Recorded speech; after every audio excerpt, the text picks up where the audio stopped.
Hi, Steve Bridgewater again, Royal Aeronautical Society Aerospace Magazine here at Dubai. You know, you walk around a trade show and sometimes something really grabs your attention, and that's exactly what's just happened. I'm walking through the hall here and I bumped into Robert here from CAMI, Kingdom Aircraft Manufacturing.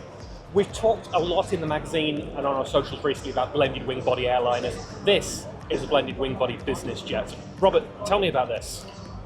Well, all of the technologies, all of the research seems to be done in the commercial arena with the blended wings right now.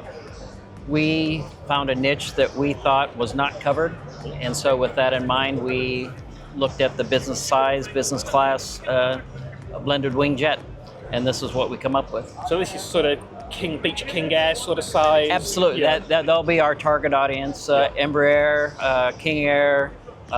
Even the Honda jets are smaller, but the very light jets of 20 years ago that we never got because the technology wasn't really there, was it? That's exactly right. So 20 years later, we've now got the composite materials, we've got the wherewithal, the aerodynamic wherewithal to produce something like this. Absolutely. This aircraft couldn't have been built 10 years ago because the composites had not grown enough. The technology for the composites wasn't ready for this type of aircraft. The timing is right now. Okay. So what sort of capacity are we talking in terms of passenger numbers? You know, it's gross takeoff weight is very high comparison to a King Air or an Embraer jet of sorts. Yeah. So with that in mind, our configuration is very, very diverse. We can go from 12 passenger to an ambulance to potentially some air cargo because we have the volume. We have about 1,400 cubic feet of volume versus 300 to 350 in anything else in that class. Okay. So having said that, it's very versatile from that perspective. And also incredibly efficient, I'm guessing. Absolutely.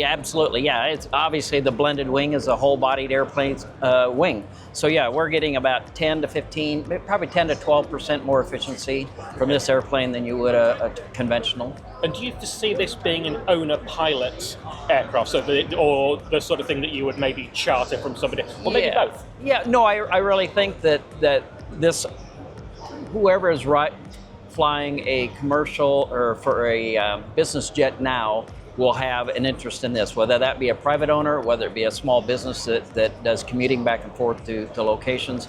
Because of the efficiency, because of the volume, it will adapt itself. So yeah, it's affordable to a single individual, and it's also cost effective to a business of sorts. So we're talking King Air prices for purchase, we're talking King Air prices for operating, or are we kind of... No, we're cheaper operating than a King Air.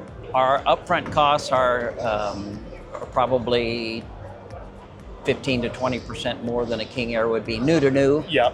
But I think those numbers will quickly be made up with both in efficiency and luxury. Yeah, of course, and economies of scale once you start to make lots of. So what stage are you at with the program now? You've got a mock-up here at Dubai. This is the first time we've ever debuted the aircraft. Yesterday was the first time it's ever been known to the public. Yeah. So having said that, we're feeling the market. But what our main goal was at the air show was to look for seed capital. We need the next big step is the manufacturing of one airplane. Okay. And will you look at making a subscale prototype, or will you think maybe go all in? Well, I have a 60% scaled aircraft, but I think the research is better spent on this particular aircraft and refining this aircraft with the funds that it would take to build a secondary aircraft. Okay. And I'm just noticed, is that air stairs at the back? What's that? Yes. Air stairs? Yes. Obviously, see? Oh, look at that. And again, I'm guessing that's something which really fits well with the blended body design. You've got that space. You have the space. I mean, engine location things. We'll probably have a door for the pilot, maybe even emergency escape type thing. Yeah. But having said that, yeah, this is sheer comfort. And what about passenger egress in the main cabins? Obviously, there's lots of talk about, where would you put the emergency chutes, things like that in a blended wing body airline. Is that something that you've thought through so far?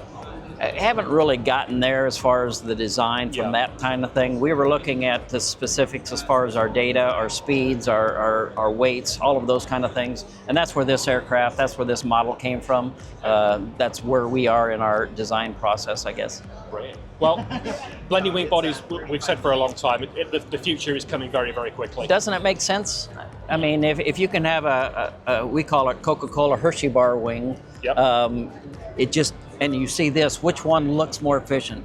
You know, it makes sense for us. It does indeed. Yeah. Well, Robert, I wish you the best of luck. Thank you. We look forward to following the project in the Appreciate years that. to come. Yes, Take thank care. you. Cheers. Ah.